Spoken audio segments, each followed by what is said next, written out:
I'm super sorry. We are bringing the best of so many wonderful things that we have learned together tonight as practitioners for you guys. So I'm here repping my practice, Joyful Health, and Traci and Michelle are here, and they are wonderful practitioners. Reach out to them as well. And we are kind of like doing a combo thing tonight. So it's Jennifer with Joyful Health, plus the podcast that we love and love bringing to you guys about all things health, spiritual health, emotional health, physical health, everything under the sun. Tonight, as you can tell, we're talking about what is healthy. Essentially what happens is we have this multi-billion-dollar industry, and yet we're told to focus on all certain things that we know that we're going to go over tonight. But what is it to actually get healthy? What is it to actually be healthy? I can't tell you how many people we all hear from that are saying they feel stuck, they feel like they can't move forward, they're not happy for whatever reason, and they the reflection of that is them searching for health and healthy. And that's what we do for a living. We help people find that. So hi Sherry, hi Roberta, and I'm going to be quiet now so the ladies can speak. Hi Sherry, hi Roberta. Good. Jennifer, I can't see the people. Is it Sherry Goodwin? Oh, it might be that you're only able to see. So we're only able to see the comments of each of our people. So like your guys are going to see the comments that come up with Traci. I'm going to see the comments that come on as Jennifer. Sil has requested us to work on them tonight. And before we get into that, we were going to, and if Traci is okay with it, she had asked that I work on her for a little bit too. So normally what we do is before we come on with the podcast, we work on each other. These babies are the people I turn to have them work on me. What'd you say? Me? It is Sherry Goodwin. It's my mom. Hi, Mom. Oh, hi. Cool. So hi, everybody. Okay, so Traci, did you want me to start working on you now? I would love it. Suddenly, Okay. do you want me just to tell you what happened? Or you want to just start working? I mean, start working if you don't mind, so we can work on other people too. Yeah. Okay, so tell me what's going on though, if you don't mind. So I have like a baseline. So we practice muscle testing. Muscle testing for the majority of people and how they're taught is incorrect. It should be a baseline, like parameters, like a lie detector test. Even a compass knows a true north and a true south. So that's really the kind of how it should be taught. But one of the things that we practice is muscle testing. So I will be muscle testing for Traci, and working on her through distance. For people who are not sure about that, it's backed by quantum entanglement, a lot of quantum science, including what believers believe as Christians, and also many other religious beliefs and testimonies and actual PubMed studies and scientific studies from many modalities for many decades. So it can be done, and it is done. So go ahead, Traci, go ahead if you don't mind and tell me about what's going on with you. So my stomach has been hurting. It wasn't hurting today. It's been hurting for a couple of days, not a couple of days straight. But when I get home from work in the afternoon, it just starts hurting. It's like a sour stomach. It's not like I have to go to the bathroom. It's like up in here. It's like directly in my stomach. It's not my gut. Mm-hmm.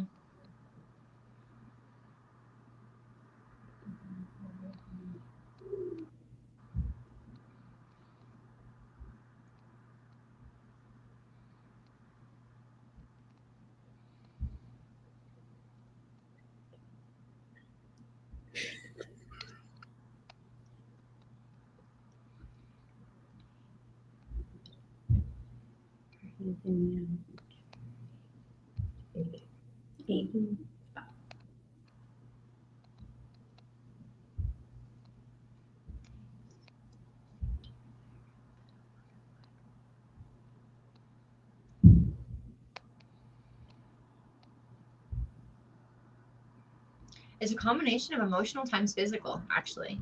We're in a little bit of both. We're dealing with your gallbladder and emotions. So we'll get into it just a second, but like from me working on you, I get like the whole picture, then I come back. But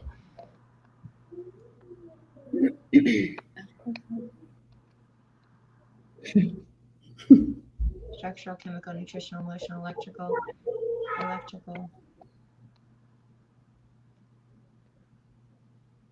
We're in emotional stuff, which we're on Facebook Live. So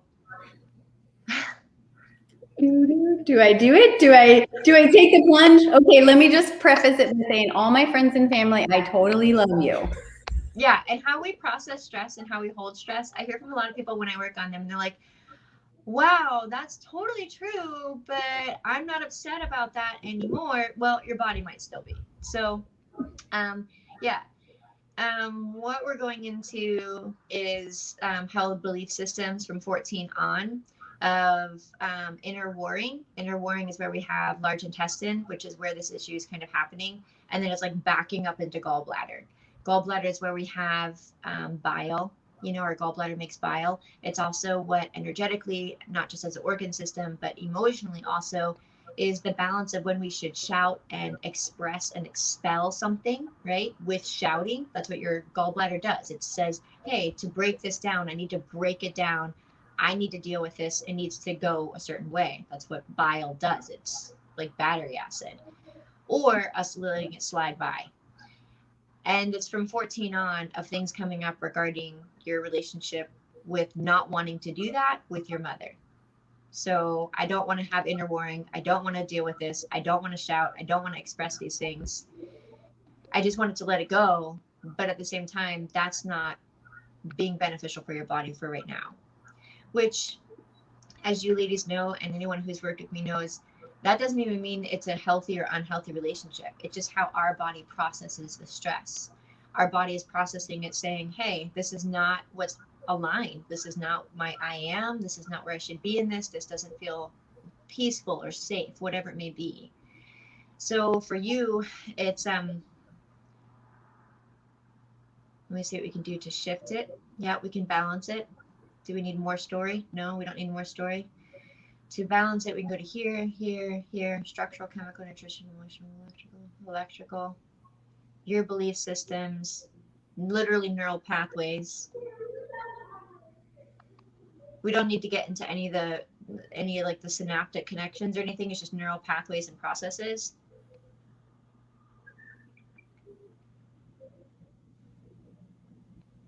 CBGB fire.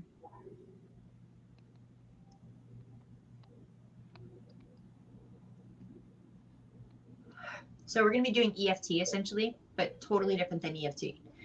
So you have what's called a dantian, which is DANTEIN in traditional Chinese medicine. It's like the powerhouse of your body. Imagine like a Tesla coil. It's the coil. Okay. That's like layman's terms of how to explain it. We're going to be tapping to flush this out of like stored things in your body. The first thing that we're tapping is essentially like chakra level 3, right below your belly button, and conception vessel 9. So like right here below your belly button. If you don't mind, tap the front with your left hand and keep tapping.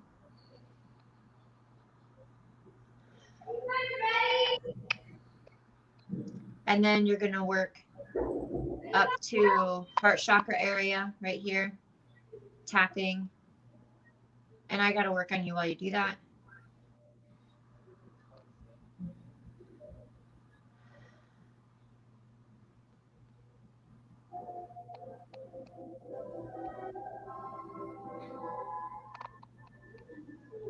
There's a part of you that in here, this is why I'm trying to work on you, so I got to talk through it, doesn't want to let go. There's a belief of if you let go, that relationship is broken. And at the core of your being, you love her. And with all that you are. Like that's why it's like not shifting here, at the core of your being. And letting go of the stress, but keeping the relationship. And I'm supposed to walk you through analogies, just as you do with your husband or your children. There's not a fear of that separation there. There's a knowing that as certain systems or belief systems or conversations happen and they arise and they're challenging, they lead to a stronger, healthier relationship. So closing your eyes and imagine having that conversation and knowing that as that breaks away, a new system, new beliefs are able to grow. We're making room for that. And tap slow, slower.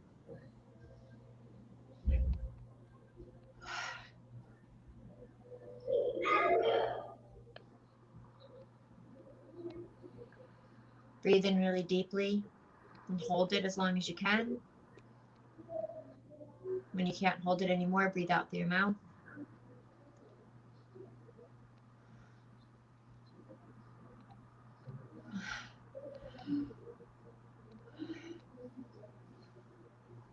And then tapping here with left hand again, just forehead.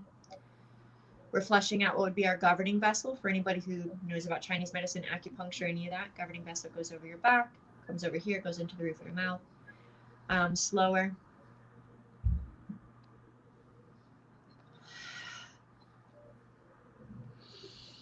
Practice circle breathing.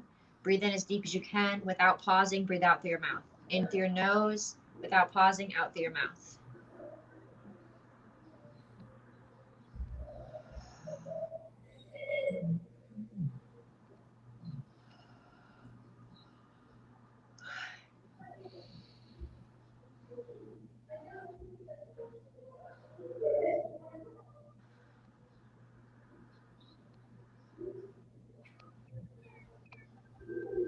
I am safe, I am secure, I am free flowing. And say those, please. I am safe, I am secure, I am free flowing.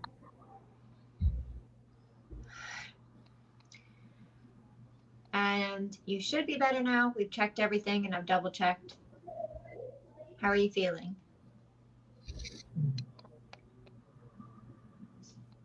Yeah, the stomach ache is like, it's not there. Yeah. Yay! Yeah, it's not. That's Thank awesome. you. Yeah. Over the next few days, 3 days, whenever this belief system or stress comes up, double tap right here. It's kind of the points that we do with cranial sacral. So double tap right here at the base of your atlas.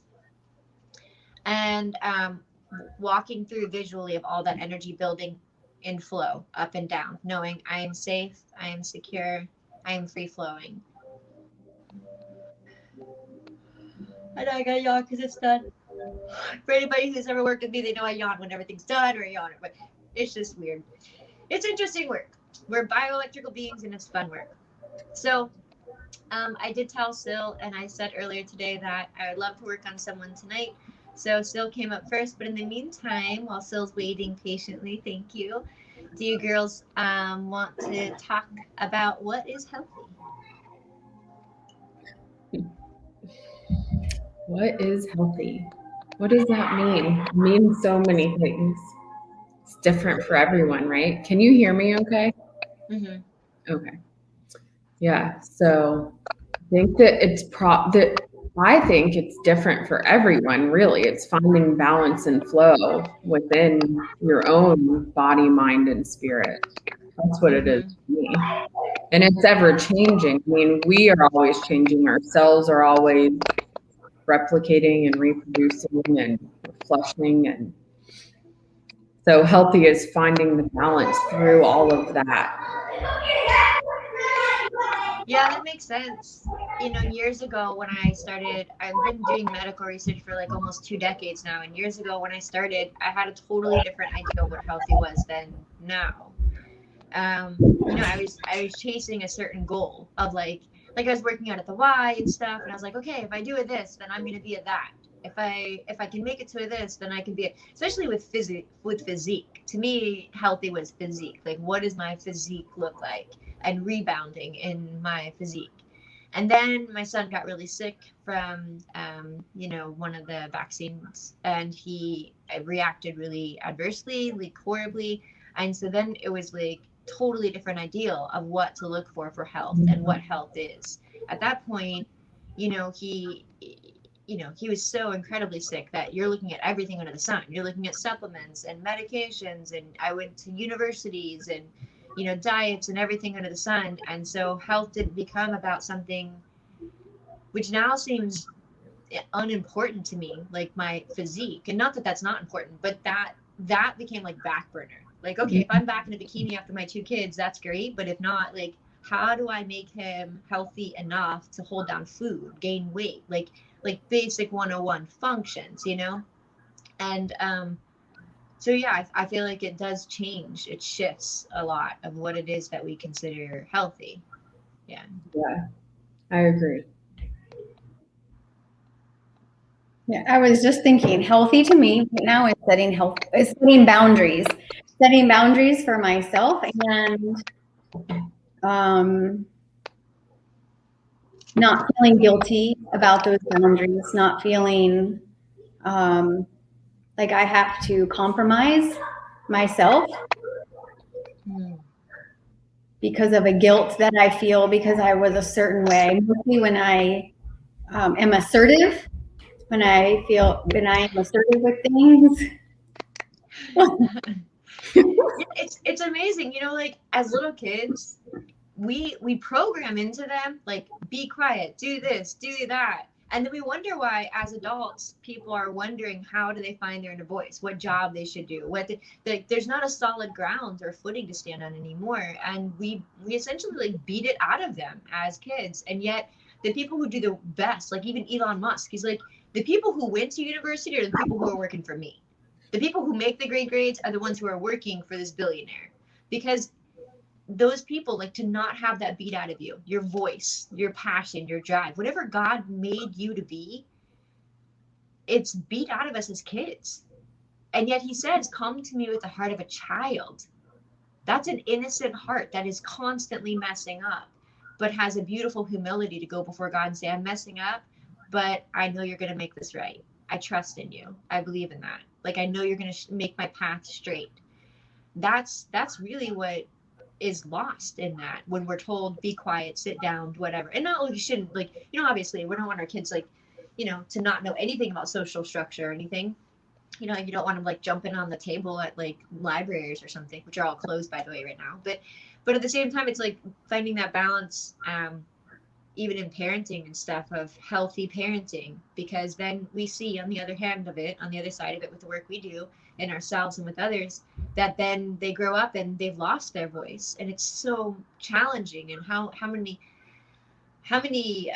layers there are when you lose your voice, of the relationships that are affected, like you're saying, like healthy boundaries. How many relationships that I've had with friends or in dating or whatever it may be, that like if I had my voice, then it would have played out very differently. Yeah. Mm-hmm. And it's really empowering for me, when I make a decision, I feel good about it, I express it, and then I'm like, yeah, this is how it's going to be because I'm in charge. So, yeah. And I'm not going to feel bad about that. For sure. It's something that we, especially like as Christians, we really struggle with, because we're told, make sure your speech is seasoned with salt, make sure, you're meek, you're pious, all these things. And I get that, but at the same time, this is all things that are part of the Lord, who is the epitome of what we are, right? Was like turning over tables. And the people that he was the most upset with were the people who had legalism in their heart, not the people who were doing bad. Like, not that he's condoning it, but the people that he was the most upset with were the people who were holding the law, because nobody can fulfill it. Nobody can. And so, when you're talking about saying these truths, I know that for me, speaking up, I was told, well, you're just supposed to put up with it. Well, you're just supposed to, turn the other cheek. Well, you're just supposed to. And while there's a place for that, there's also a place to hate what's evil and love what's good. There's a place to say the things with the voice that God's given you, the desires he's put in your heart, the truth that he's put in you, and speak those things. And that's one of the things I wish the church spoke of more. And I think no matter, and even I see it in the new age community too, it's all like love, healing, whatever, light, like we're only going to eat plants, that's all we're ever going to eat, we're only going to love each other. Okay, well, there actually are bad people to be upset with. There actually is bad things to be upset about. And to just go to this extreme of, we're just going to be a doormat, we're not going to say anything, we're not going to put up healthy boundaries, we're not going to call things out for what they are, whether it's Christian or religion or new age, that's not good either. Because then you have people who are being trampled on and perpetuating it. You're perpetuating it. I'm going to go off on a tangent, so I'll be quiet. So one of the things that a word that keeps coming up, and I think you've even said it a few times tonight, is truth. And I think that that word has become so far in the distance for a lot of people because we're being told so many lies. Even when we think it's coming from a source that is true, even when we go on Google or we try to look something up, you find information there that is not truth. It's Yeah, just yeah, very much. I mean, just this week alone, I've had multiple versions of that with clients. I have. So if you're wondering about, we'll start with something simple: salt, right? I have people who, again and again, they're buying red mint. I shouldn't call it out like that, but I did. They're buying pink Himalayan salt. The majority of pink Himalayan salt is actually full of toxins. It's full of chemicals, and you can tell because if you want to know if your salt is good, and we did this years ago with my kids. It's like a homeschooling thing. Pour a variety of salts in water, swirl it around, let it sit for a few hours, come back. If there's stuff floating in the bottom or even in the bottom, that sediment is contaminants. A lot of the pink salt is actually non-heme, non-usable iron. And that goes in our body. It gets liquid to it because of the H2O, and it gets oxidized, H2O, let alone the air that we breathe and stuff, and it becomes rusting in our body, which leads to lipofusion and age spots and all kinds of stuff, and feeling like you're achy and you're rusting all over. Well, people are paying more money for that kind of salt just to damage their body more. So really easy way you can do that is just put your salt in water and check it and see what's really going on with it. But so that's one of them where they're like, I thought I was doing a great job by buying this salt. No, actually, you're filling yourself full of heavy metals. Another one is, a lady who I think this was last week, and she's like, yeah, I'm on a low carb diet and low fat, and I'm like, what are you eating?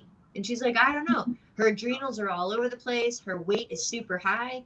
She's holding weight because her body's malnourished. She's on low carb and low fat. Like she's just eating like chicken breast all day. Like that's it. And our body is meant to synergistically handle things.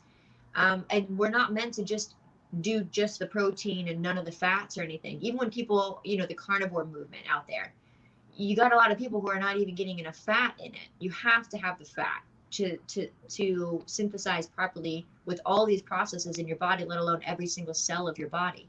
So even with dietary stuff, there's so many things out there that are a mess, or like the minerals. There's so many people out there that are using minerals, and when I go to muscle test them, the majority of what they spent hundreds of dollars on is not even bioavailable.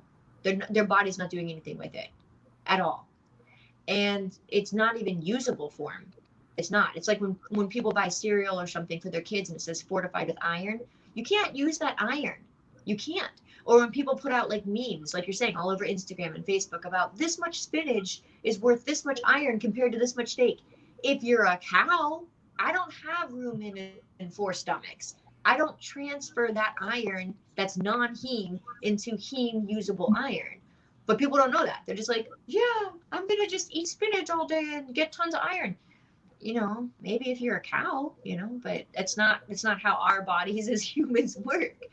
So there's a lot of stuff out there that's so incredibly confusing that is full of either half truths and leading people to buy a product or buy a thing or do a diet or do a fad, but come to me, like I'm your source, or are completely just not true at all. Yeah. Sil said they have pink salt. Yeah. Yeah, a lot of people do. I feel like almost everybody I talk to is like, I'm buying that. And I'm like, stop buying that. So Jennifer, go ahead. Mm-hmm. I know that there's a brand of salt that you like that you haven't been able to find. So what do you recommend people use? I'd say buy small amounts and do the salt trick and then see what you like. Because honestly, depending on what's available where you're at, the salt trick is, a big box of salt, depending on the kind of salt, like Morton's is like $1, $3, whatever. Buy different salts and see, because even if, like, let's say that you really like this wonderful Celtic salt, but it's like $20 for a small bag, that's not really going to help you because you're not buying it anyway. So I'd say buy salts, try them out, put them in the water, see what you like. The things I would say to be careful of is the sediment, so do the water trick, and then also any kind of additional things like caking agents. Because if you're putting a salt in water, like I said, you're either going to see sediment or you'll see cloudiness. That cloudiness is the caking agent. Brant said, why do they need to fortify with it if it's not there originally? They fortify things because it's really cheap. It's non-heme iron. It's something that they have on the side, and when they add it, people pay money for it. So it's a way that costs them almost nothing, and it poisons you, but they look like a really great health conscientious company when they're not, and they make more money for it. Yeah, it's like citric acid. Here's one too, if you guys never watch anything else. Citric acid, unless it says natural citric acid, it's mold. Like legit, look it up. I'm not making this up. It's, what did you say, Michelle? Don't use it. Don't use it. It's mold. It's literally mold in your food. If it says citric acid and it doesn't say natural, then it's mold. Do you know how I know this? Because the companies that I've helped work for, even in helping launch them, you pay more to put natural. You pay more to get natural citric acid. The version of it that's mold is cheaper. It's cheaper. The company doesn't have to pay as much. If you are going to pay that extra money for natural citric acid that's not mold, you sure as heck are going to make sure that it says it's natural because you paid the money for it. Yeah. I didn't know that. I feel like when you say that, I hear like, did you ever watch Reading Rainbow when you were a kid? It was like my favorite. I feel like I hear the more you know, Reading Rainbow or whatever. I think I'm blurring two things together. But you know that commercial that's like the more you know, the rainbow and the star. That was my like meme or avatar for a while. Was like that. Was like me sitting on like a mushroom or something like this, and it was like the rainbow of like the more you know. Aw. Yeah. I feel like if I was to say my 2 cents about health, health is not ever an end destination. Health is a journey. And that doesn't mean you can't be healthy. It doesn't mean like buy into the idea that you're spending like honestly, health should not be as expensive as this is. If you're spending a ton of money, reach out to one of us. Like this is ridiculous that people are this unhealthy. And the reason is because of what I'm about to get into in a minute. But health is the ability to rebound faster. Let's say you went out and you ate junk food, you rebound faster. Let's say you had a horrible emotional breakup, you rebound faster. Let's say you got in a car accident or whatever it is, you rebound faster. And God forbid any of those things happen, but you know, if that happens, you rebound faster. If you look at the healthiest, then you look at children, you know, like they're vital, they're growing, they got stem cells still going, they're still kicking it, like the best of what is available. And what do? They fall off the monkey bars, eat it hard, rebound faster, right? They eat junk one day and a whole bunch of cake, and the next day they rebound faster. They get sick and ill, and you're like, wow, they're up and going from a virus, from an infection, whatever it is, they rebound faster. As a whole, not every kid's like that, but you know, that's what health is to me. It's the ability to rebound really fast, emotionally, physically, spiritually, whatever it may be.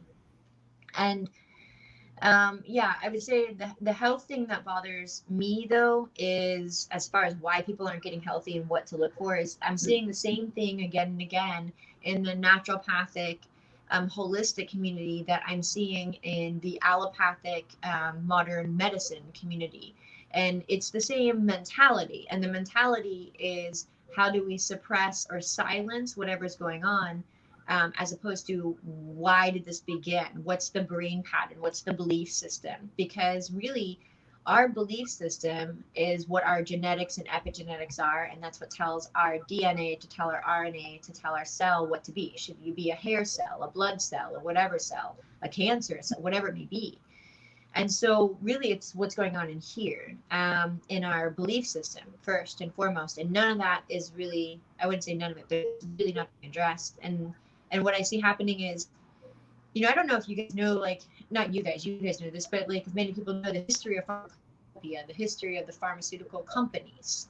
And how it began was, you know, a few hundred years ago.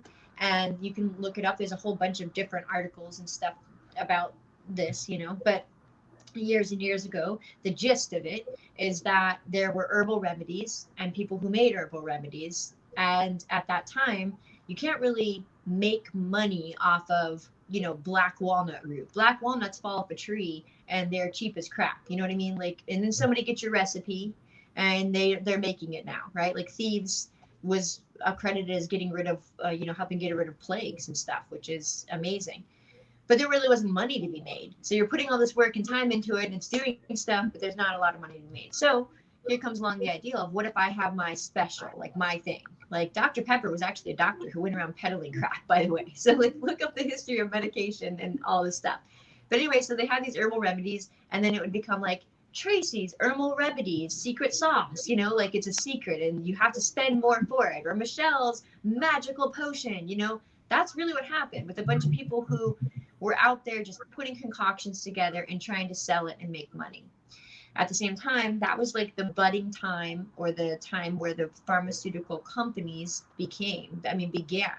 And what they were doing was taking things that they could say it's our private recipe or our private patented ingredients or system, whatever it is.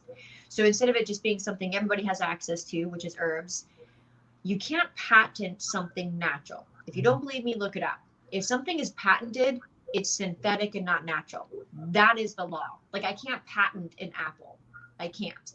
You cannot patent something natural.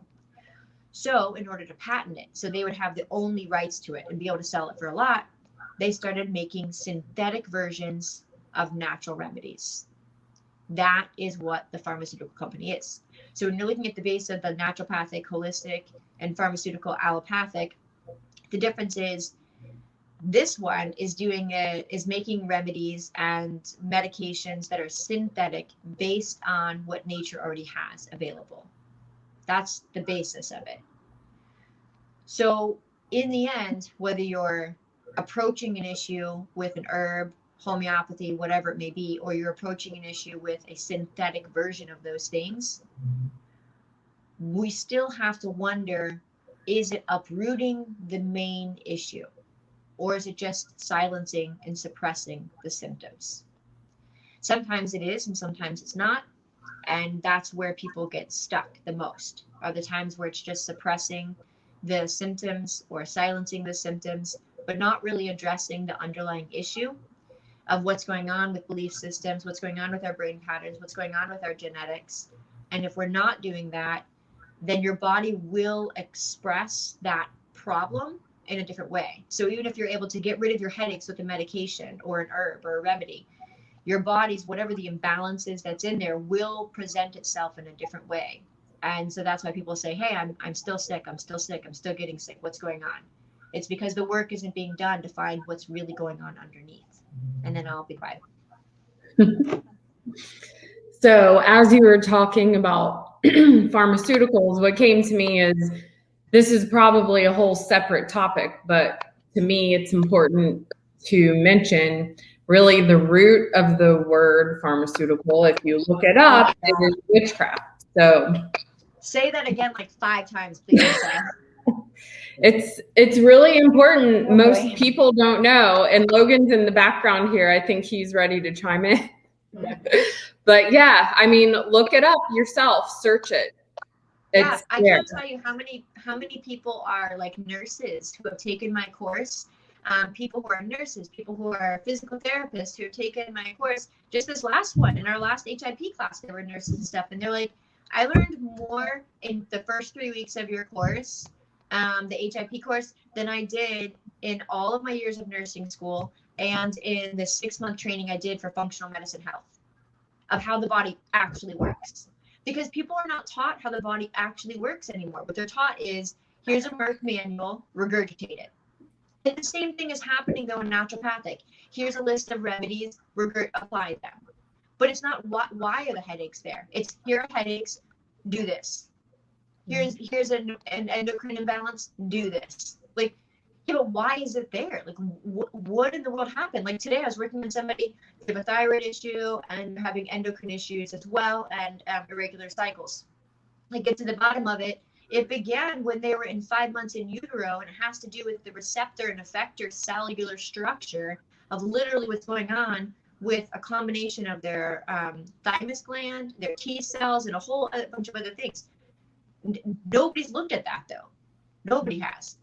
But then when you go in there and muscle test and listen to the body and facilitate that conversation, the body's like, oh yeah, no, it's actually way more complex than just medicating me and giving me an herb.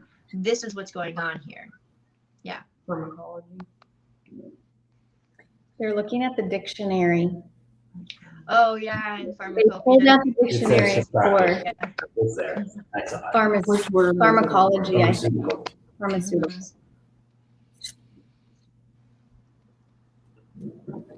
All right, where is it? Not to get off the topic here, but just it's It's in the actual dictionary. Well, the actual dictionary changed the actual definition of vaccines the other day.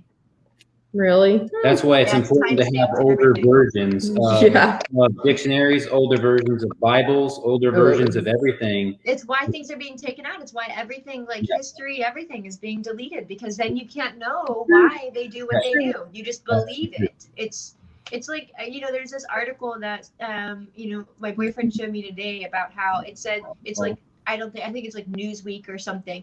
And the title of it is organizations are now tracking white supremacist males, and it doesn't even matter what you say after that. It's organizations. So I'm just supposed to believe what they say. Oh, you're frozen. I'm not just gonna. Am I there now? You are. You're kind of coming in and out. Your screen is frozen. I don't think I can hear you. Oh, wait, there you are. I think you're back. Hey. Hey, Yeah, you're back. I'm not gonna. I don't understand. Like, we're supposed to just believe whatever this organization says because it's an organization. A Girl Scout cookies is an organization. The Girl Scouts is an organization. Am I just gonna listen to whatever the Girl Scouts say now? And I was a Girl Scout. Like, at what point did we lose any kind of authority for questioning authority? Like, just an organization is saying this, so do it. It's like, people don't know. People don't realize the CDC and the World Health Organization are literally private groups that own patents on vaccines. So the people who literally own the patents on the vaccines are the private groups telling us to buy the vaccine. Oh God. And bullying us into it. How do people not do that? Like, what in the world? All right. So this is the New World Yeah, Dictionary of the American Language, and it says pharmaceutical to practice witchcraft, use medicine. I don't know if you'll be able to see it, but it's the rebuttal to that, because I've had that conversation with people. The rebuttal is, yeah, but back in the day when people were using herbs, it was considered witchcraft. And so that's why I didn't even argue that point anymore. What I said was, Let's look up the word witchcraft. I'll do that for you right now. I'll tell you exactly. instead of even like arguing that point, what I've said is, look, they made synthetic versions of what nature already has for free.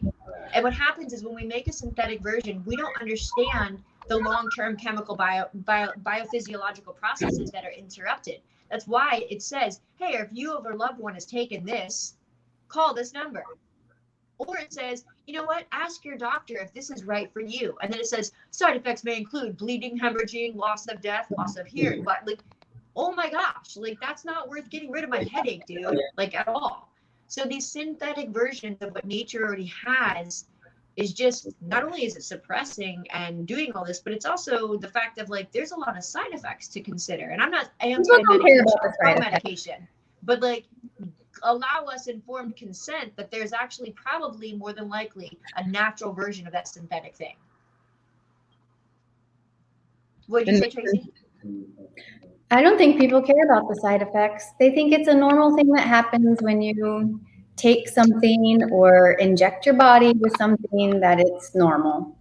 And that's what like I literally, if you saw me, got flushed and red and hot, and I could feel myself start perspirating.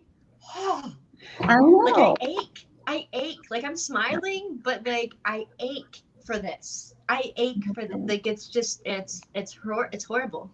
It is. Yeah, it's, we are, we live in a country where almost everything is backward now. Like, we're a democracy, which means that our rights, our constitutional rights, protect the individual from the whole. And yet what's being pushed all over is the whole believes this, and for the whole, you have to be that. That's exactly opposite of literally our political system. Literally opposite. We have exchanged everything, back to what you're saying earlier, Tracy, of truth for lies. It's a lie that you need billions of dollars to get healthy. It's a lie that you can't get healthy. It's a lie that you have to have synthetic versions of things to get healthy. Now, can that be helpful in the meantime? Yeah. But it's a lie that these things are what is what is your life. Like, it's a lie. It's a lie that the majority has to do something in order for you to be healthy. If that's true, okay, get rid of every fast food chain, get rid of all citric acid that's really mold, get rid of all corn syrup, get rid of everything else, because you know what, if that's true, then all of everybody who's sick, they're impacting their immune system and weakening it on purpose. They shouldn't be allowed to do that if I can't be allowed to breathe air. So Jennifer, how can we find the truth? How do we know the truth? Because it is really, really hard to find. And the other thing is, when you do find it and you do try to talk to people and have conversations just with opposing views or things you believe to be truth, it is so hard for them to have the conversation, for one. But even if you just want to look for the truth, where do you find it?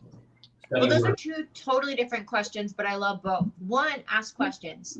You know, people who follow me know I'm a Bible believing Christian. I believe God meets you wherever you are, but personally, how I experience God or the universe is through the Lord Jesus Christ. That's who I am. But that being said, even if all you believe is no religion, you just believe to his great prophet or teacher, you know what he did? He asked a lot of questions.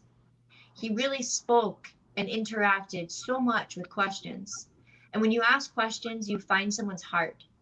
While I post a lot of stuff on Facebook and it's great, really when I'm talking to people in person, you're able to have that conversation and ask questions. And I would encourage everybody to do that. Hey, why do you believe in this system, whatever it might be, this medication, this process, this whatever it might be? You know, why are you choosing to mask? You know, what does it mean to you? Seeking their heart takes time, and it's why nobody does it anymore. Because we are prideful and we no longer care about seeking each other's heart as much as we do about pushing our personal agenda. And that's a point of fear.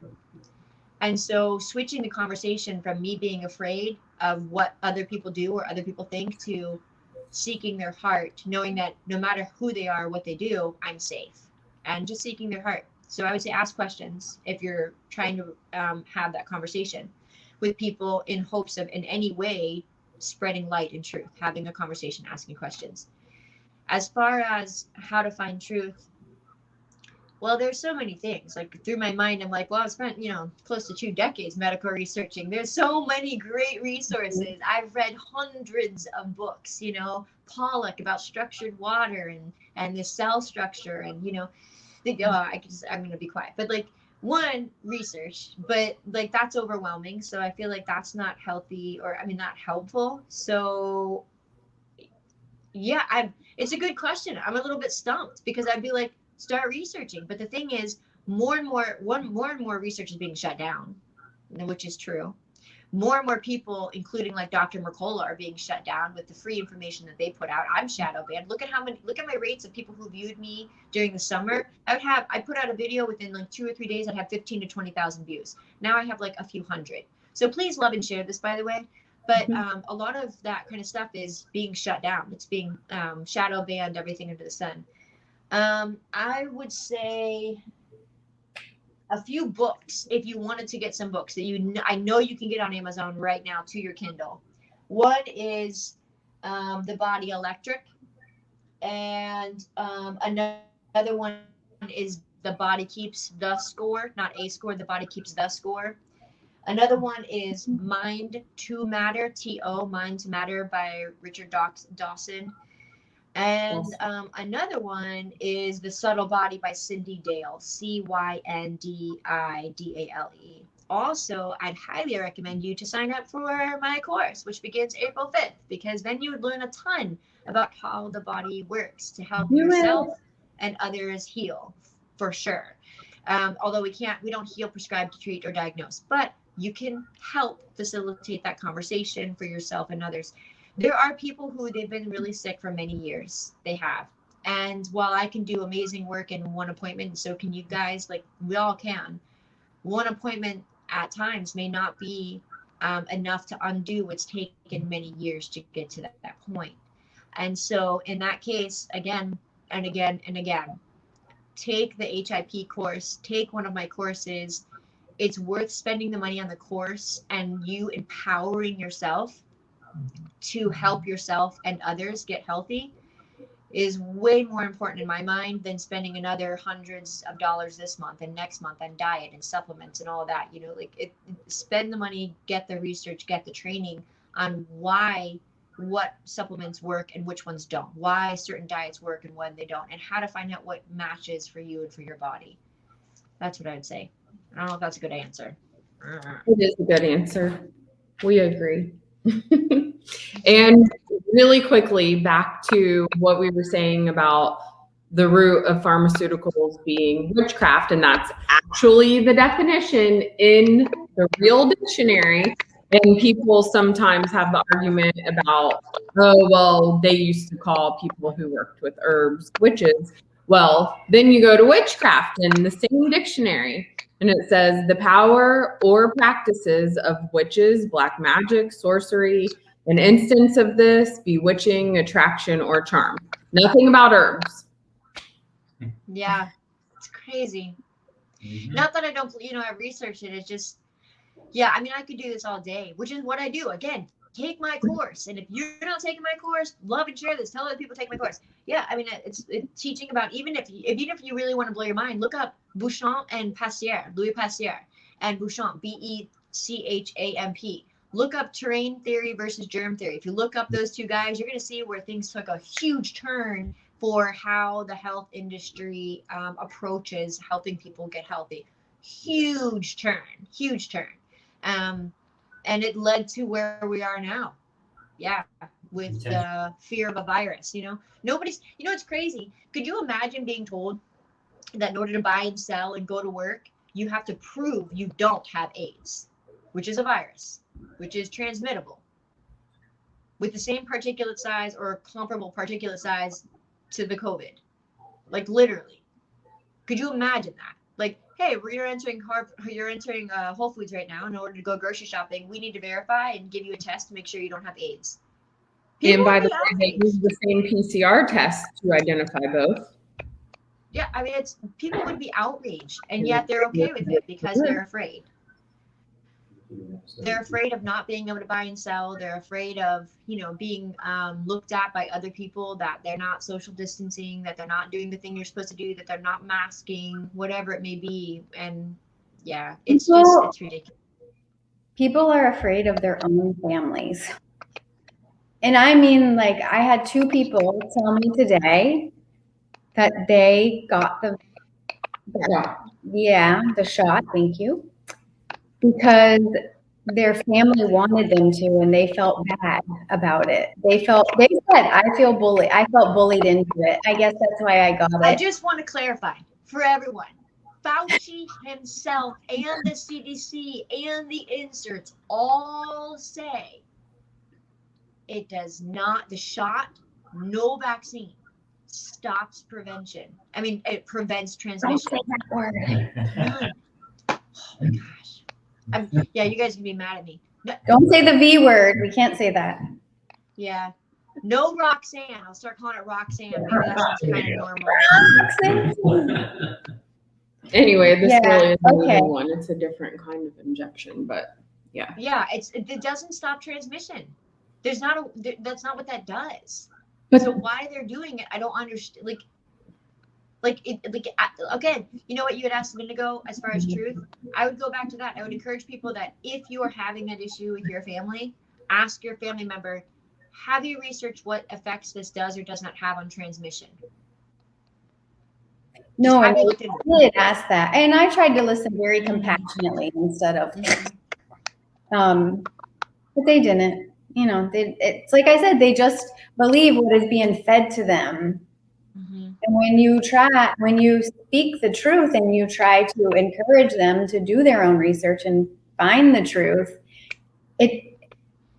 it's so mind controlled, brainwashed already that it seems not to matter. Maybe it does. Maybe some go home and process and think about it. No, I've had family members be mad at me and tell me that I am all the things like not nice because I didn't wear a mask. No. And yet when I ask them like essentially like, why their thoughts are that before or after or whatever, depending on the family member, it's all because of everybody.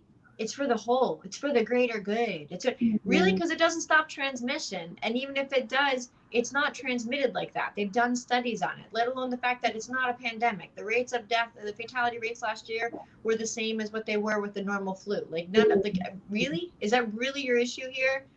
Or are you just upset because I stand out and that makes you embarrassed? And in the end, it's that. They just don't want to say that. That's why they say it's rude. It's disrespectful. If I was sitting here actually spreading HIV/AIDS by injecting people with it, they would not be like, that's rude. That's disrespectful. So their issue is not if I'm really contaminating people. Their issue is that they don't want to be looked at as the outsider. Yeah. And I mean, I said this stuff a year ago. A year ago, I said this is going to be like the Holocaust 2.0, the yellow badge. Like I said it a year ago, and that's what it's become. It's just really sad. It makes me so sad.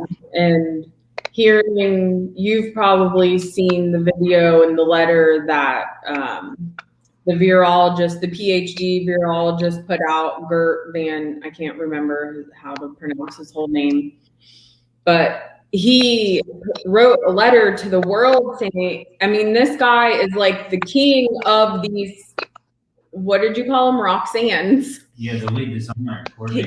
He's like the lead of so many committees. He was with the Bill and Melinda Gates Foundation and like all these different things. His reputation is large, and he is telling the world, you better not do this because you are about to kill everyone's immune system. And the only thing they're going to be able to fight now is that strain that is in that injection and nothing else. No other virus or bacteria. Maybe Jennifer knows something about it. I'm curious about Jennifer. I'm changing partners here. Here comes Logan. I'm sorry, Jennifer. I got a quick question for you. So, what do you know about non-specific and specific antigens? Because that's what this Gert guy was talking about. And I didn't like research fully this guy. Essentially, in layman's terms, non-specific and specific, the difference is adaptability. Okay, so like if we have our innate immune system tag and bag something, that's what he's talking about. When we have our innate immune system tag and bag something that we actually come in contact with, then we have the full spectrum of whatever that virus is. It's a live virus. We came in contact with it. Our immune system recognizes it as a living organism, or the fullness of its genetics, right? Genetics is what allows us to adapt, right? To adapt, change and adapt. Well, we see the fullness of that genetics, whatever it may be, even if it's like virus or whatever, we see the fullness of whatever that thing is, right? And then we go, okay, this is what all we need to do to tag and bag this for all the options, or at least most of the options presented here, right? So even as that adapts, like let's say chickenpox, and even as it adapts, for the most part, because we came across it as a live version, an active version, we now can adapt to a lot of the options of how it's going to adapt, right? Does that make sense? Where like if we're taking like a non-live version, specify like a portion of it pulled out, not really there, then it's like our immune system is only going to be able to create antibodies to a lesser version of it, a weaker version of it. So once it adapts and changes, we're screwed, which is what we've seen for the past 7 years with the flu virus vaccine. that Right. every time it adapts and changes, you have to have boosters and boosters. The CDC themselves on the insert for the flu vaccine says it's only 12% efficacy, 12%.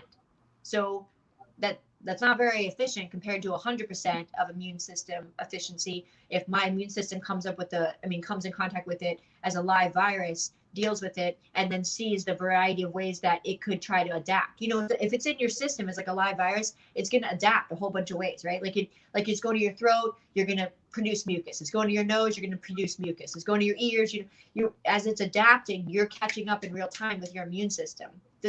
I hope that makes sense in like layman's terms.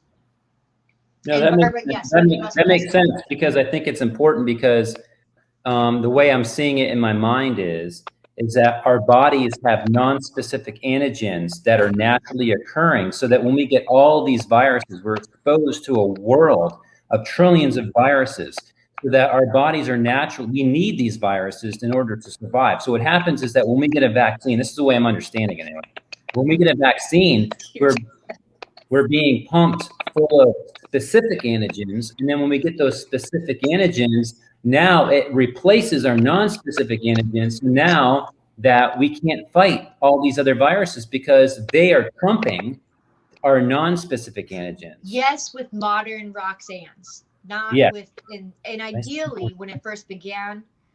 I know, right? You can't not say it, right? It's like, yeah. Yes, with modern Roxanne's, because of the way that the mRNA is in there, is why they're super concerned about it. The other ones, yes and no, depending on the actual version. Like there's always been live versions and non-live versions. The cesspool of stuff that they put in there as adjuvants is always different. The antigen amount, non-antigen, like all this stuff has always been different. So I can't speak to all the others. The biggest concern with this is the concern that what they're doing in there combined with the mRNA technology is literally okay. So here, let's just basic. Even if you don't even look at their advertising literally calls it technology that they can modulate. A device. Technology that you're putting in your body that they can now shift and change and alter and modulate. Depending on the marketing pamphlet, it says a different thing. All that aside. What was I going to say now? Sorry, I went to like 5 different places. Okay, all that aside, your body taking in RNA, which is what the virus is. Anybody who knows what RNA is? It doesn't have DNA. It's RNA, which means it needs our DNA in theory, according to germ theory. It needs our DNA to replicate and duplicate, right? So, and also on a side note, even if we masked every human, it lives in gorillas and animals. What are we going to mask all the animals, all the pigeons on the roof? Like, oh, you got a pigeon on your roof. You're shut down now. You're quarantined. You can't buy and sell. Like, I don't understand when people are getting logic through their brain. Like, it lives in all things that have DNA that are mammals. Like, it came from a bat. People, you're gonna track down all the bats now. Is that where we're at? I mean, like, for real, we're gonna have a problem. You're gonna track down them because they carry blood. Like at what point does this freaking stop? Okay, anyway, yeah, I'm gonna not be on a tangent. Okay. So pulling it back in, RNA requires DNA to be able to replicate, right? They have DNA from male, DNA from females. Inside what you're putting in you, DNA from male, DNA from females, right? Mixed with RNA from a virus and mRNA.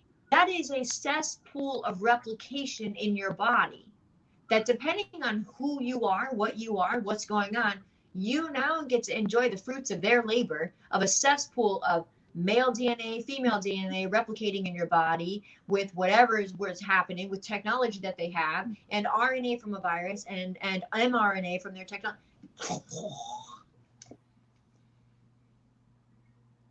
Yeah, you know, Mr. Potato Head, who's out now. Give your kid a bunch of jacked up pieces that he doesn't come with. Like, just cut up some carrot sticks and stuff. Let them play with that, and what you end up with is what they're doing. So can I ask you a quick question? Just on your own opinion and theory, if you even have one, maybe you don't. But what is the objective of this? What is actually going on? You know you're leading with that, Logan. That's what I was just thinking. It's a big question, because what's the purpose of this? There's got to be a purpose. I have my own theories, which I'm not going to talk about right now, but I want to know what your theories are. That's not fair. I don't know because I am someone who doesn't veer far left or right. I'm libertarian. I believe in allopathic as much as I believe in naturopathic, as much as I believe in finding the root. I am. I've never come out as pro or anti Roxanne's, whatever you want to call them, the shot. I'm not, because I believe science is the study of. Science is never settled. And that kind of mindset of ever always growing and being challenged and learning is the core of who I am. And I have to like step that down first. So in response to what you're saying, I don't believe there's a one. I don't believe that like there's this conspiracy theory that there's just one mindset and one thing that's going on overall. What I believe is that there are many people who are greatly influenced in a variety of ways, and their ears are tickled to one direction or the other throughout their life and their life's journey. And the only way that I can see that you would put as a thing that would hold true, right? Not a conspiracy theory, not it's the Masons, it's the Gates. You know, if you got rid of Bill Gates, somebody else brought him where he is and walked alongside of him. It's not like everybody disagreed with him and he became a billionaire, right? Like people are happy he's doing what he's doing, right? If you got rid of the Rockefellers, somebody else would fill that slot, right? There are many people who are portions of this, right? Who are players in these games or whatever you want to call it. So I wouldn't say it's something like that my mind goes to. What I'd say is if I was to solidify it or quantify it into the smallest thing in the most layman's terms, I'd say people as a core are wanting to go in one of two directions. They're either wanting to go towards freedom and abundance and believing in the truth that we have everything that we need. We have enough land to supply, to feed the world. We do. I mean, the queen herself owns more land than any other being, right? We have enough land, right? We have enough remedies for everything that's negative. There is in nature an opposite. For every poison, there's an antidote. There is, right? So for every longing, there's someone who's going to be there to fill that need, and walking in that, being part of that, accepting that, both parts of it, you know, giving that and receiving that abundance, or the other opposite. And the opposite is separation from God, separation from the whole, separation from the community. It's void, it's lack, it's fear. It's, I don't have, how can I get more from? I don't have this, so how can I get more from them? More money, more time, more whatever. And that's their motive, is I don't care what it costs them. I don't care what it costs the whole. I don't care what it costs the community. I don't have, or I am not, and so it's going to cost them. And then that mentality, I don't know if that makes sense. That's how I'd answer it though, in truth. No, it makes sense. It makes a lot of sense. Yeah. I kind of look at it like, I feel that within natural law, that I feel like that I see that it's that what you're saying, the negative aspects of what's occurring is really prevailing, but I cannot see it prevailing forever. I mean, I don't know how long. I don't know that. Yeah, it's a long time. Yeah, it's like every poison has an antidote, right? Every positive has a negative. You know, the Earth has a South Pole and a North Pole, and you know, like there's always that balance there. The thing is, for as much push as there is in this one direction, which has become worldwide, like we're talking, there are people who are under the belief that, and even, you know, Agenda 2025, Agenda 2030, you know, like the belief that there's huge, like more than 50% of the population of the world going to be decimated, right? So like huge things people are discussing. And not even conspiracy theories. Those agenda whatever, and then fill in the year, were not put out by conspiracy theorists. Those were put out by organizations that this is their agenda, is to achieve this goal. You can go on the website. Agenda. You go right on their website. I did a year ago. I went right on to Agenda 2030, and I went on to World Economic Forum a year ago. And I've been telling people, just go to the website. You'll see what they're up to, what's going on. Yeah, that's all. There's a reason why those things aren't shut down, but like Mercola is. But so I would say with that mindset, with that belief, you know, like that's what's going to happen. That's what we're heading towards. There is going to be an alternate the other way. There is. The thing is that I would encourage people and caution people, Nobody's going to save your ass. Now, do I believe that there isn't help? No, there are people like Michelle and Logan and Traci and me that are out there telling truth and putting you in touch with, however possible, get healthy now. Like waiting and putting off your health is the worst thing you could do. Like if I was to invest in anything right now, I'd invest in my health and my health and my health. Like that's what I would invest in. But I would actually get to a point where I could, because you figure, and this is my theory, that the healthier we are, and this is true, whether you're pro or anti-vaccine, it is true that there are people who have full Roxannes, whatever, I've said the word like so many times, that are fully vaccinated and they are healthy. That is true. That's one of the things that, it's another thing that like in the health community that's naturopathic and all that, that bothers me to no end. Stop lying to people and telling them half truths. I get what the concerns are. I had a son who had one vaccine, forever changed his life, bleeding in the brain within 24 hours. And so I get both sides of it, right?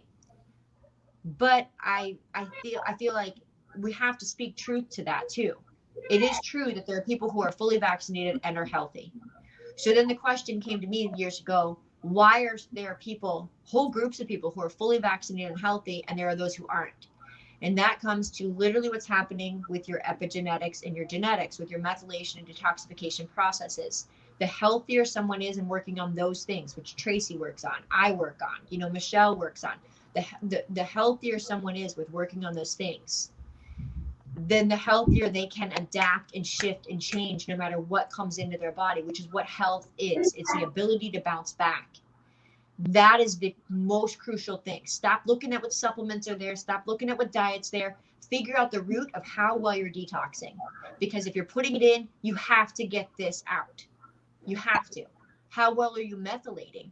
What methylation is when you bring in food, how are you using it? What are you doing with it? That's what methylation is. It's a methyl donor process. So how well are you methylating? How well are you detoxing? You need to find that out ASAP, because this vaccine, Roxanne, whatever you call it, is becoming mandatory. You need to figure out your methylation and detoxification and how to shift it and change it, which is what we do ASAP. My theory is that the more that we can shift it and change it, the more that there will be people who are set aside who are going to be the ones who are looked at of how are you still making it? How are you still kicking it? What's going on with you that's different? And that's the thing. Well, I have two things to say. One is, yes, of course, I completely agree. We've got to find the deepest root. And that a lot of times that does mean, yes, for a time, you probably are going to need other things too. You might need to change your diet. You might need to add some supplements. And what was the other thing I was going to say? I just wanted to make sure that people were aware of that, because what you're saying is true, but they don't always.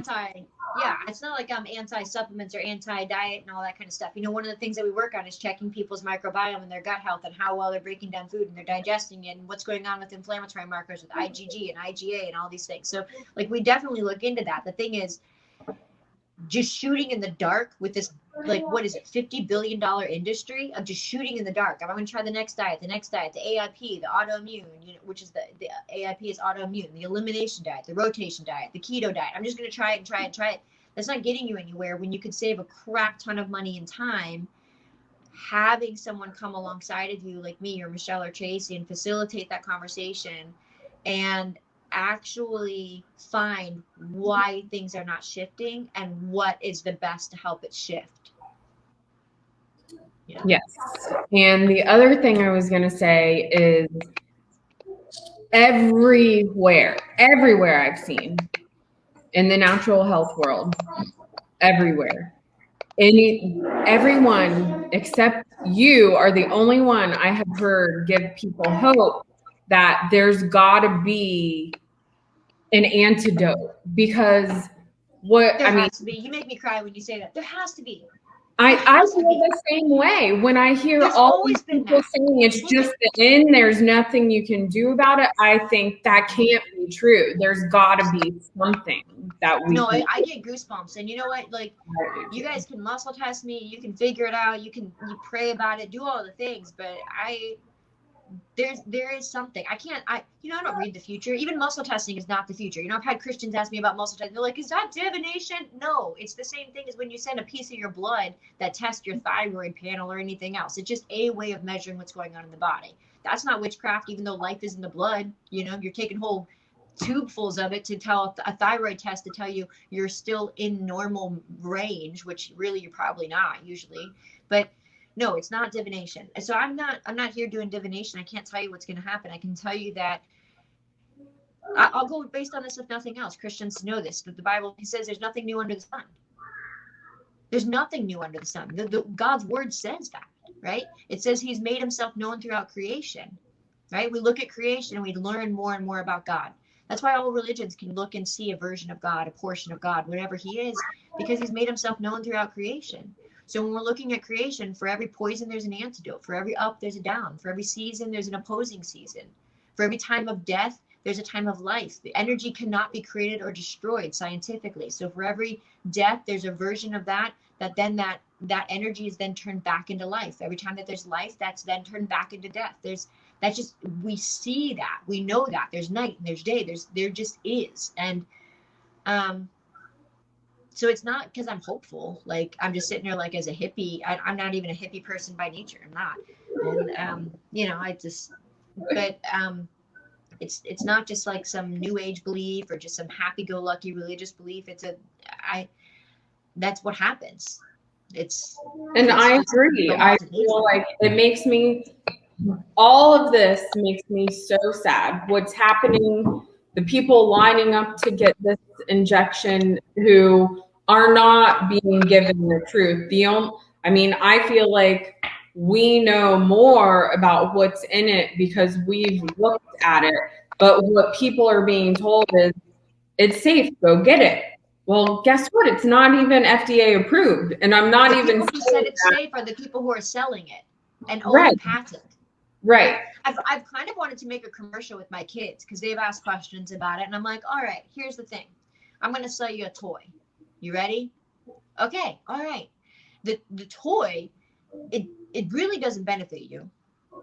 And in fact, you can become really sick. You may not become really sick, but you could become really sick to the point of death, not being able to play anymore, not being able to walk anymore.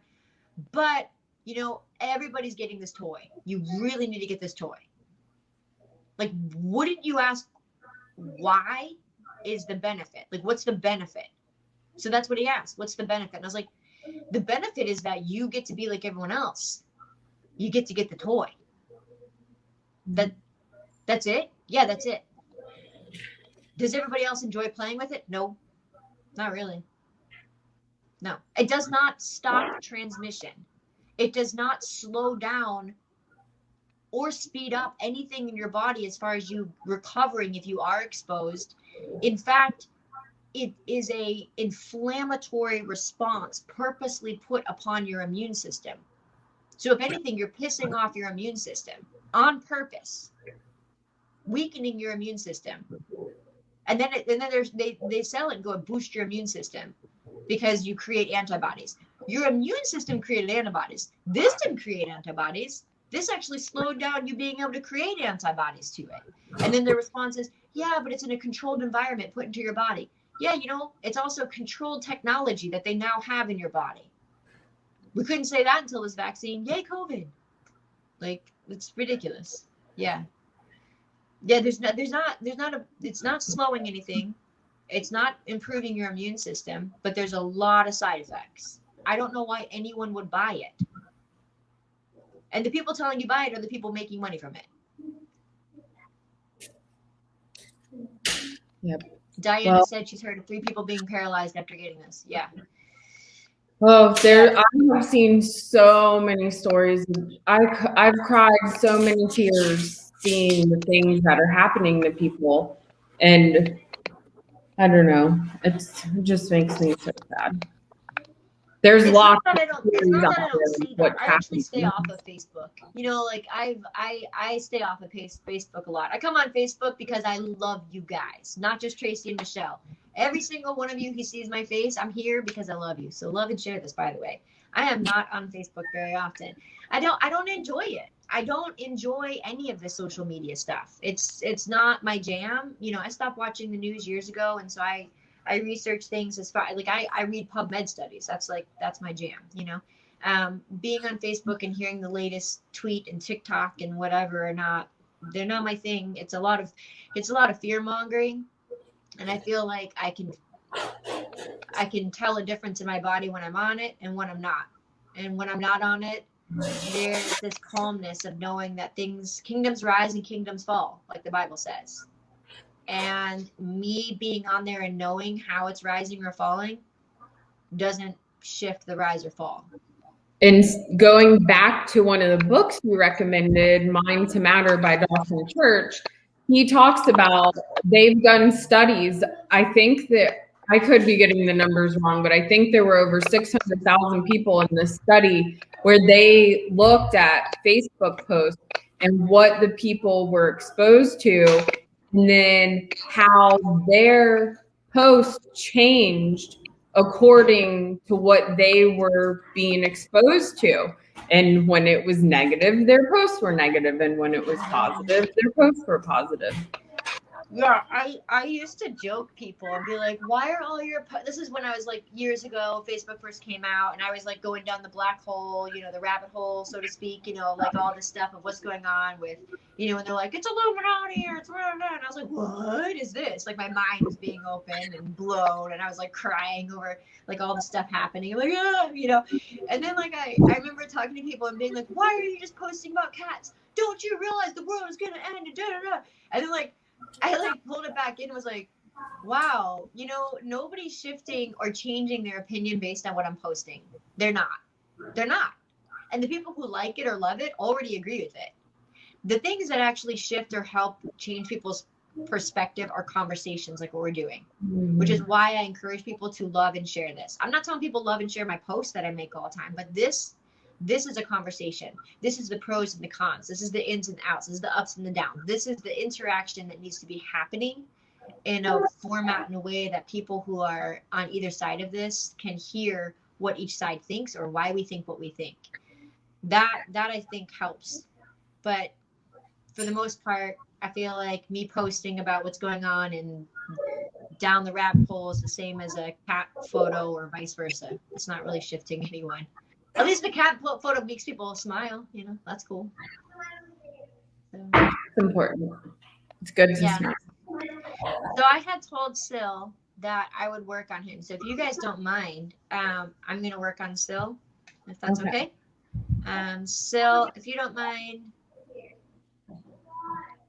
go ahead and come on here and I will see. Did you send her the link? No, I didn't. I don't know if I can do that because I think I can only have so many people on here at a time. No, you can have her. You can have her. Okay. Guests, invite a guest, copy to clipboard. Okay.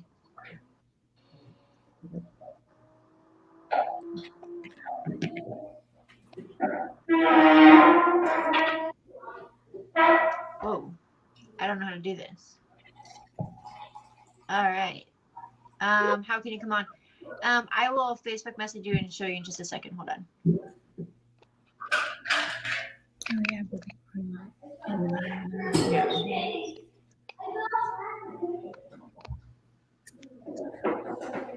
This is so cool. I've never done this. I feel like super tech savvy now. You're doing it, girl. All right. So still, I sent you the link. Do you know what Sil wants to work on? I honestly still don't know if you're a boy or a girl. We've never talked before. We've never spoken before. For all I know, some come on here and be like, Jennifer, you're the worst person ever, and I'm finally online to tell you about it now. I'll be like, that's cool. I send you all the love. I don't know what to say. I don't know. Yeah, I think it's like it kind of broke me out of my box. I don't know, I think it was early last winter when I went to speak on the microbiome, and in, where was it? Minnesota. Wisconsin. And I went to go speak on the microbiome there, and people started coming up when they found out I could muscle test. And so I had a line of people just waiting to be muscle tested. And yeah. I went from like me doing it quietly for like one person, and then somebody walking by and the next person, you know, like an event. And then it was like a line of people. And at that point I was like, you just got to own this, like whatever it is. Like they might like it, they might not like it. You just own whatever it is. So I haven't seen Sil as far as like putting in a thing of coming on. So okay. Yep, hit the link. And then you should be able to, after hitting the link, it says could not connect, they said. Oh. I don't know. Still says I'm a woman. Hey, lady. Okay, still for Sylvia, probably. All right, copy to clipboard. All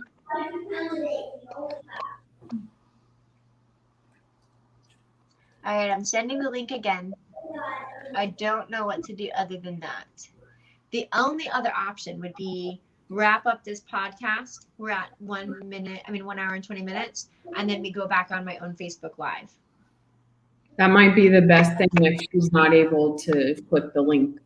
Yeah, I wonder if it's something where it's like something with like a phone connection or something. You know how like when we signed up for StreamYard, we had to like have interacted and make sure our computer all that. So I wonder if it's something like that. Yeah. She has to be on a Chrome browser. What did you say? She has to be on a Chrome browser, not Safari. That makes sense. Yeah, that makes sense. Okay, so I'm going to get off here, and then I will start a Facebook Live to work on people, including Sil, depending on how long it takes, or anyone else, I guess, if we have time. And I love you guys. Love you So much. Bye. Bye.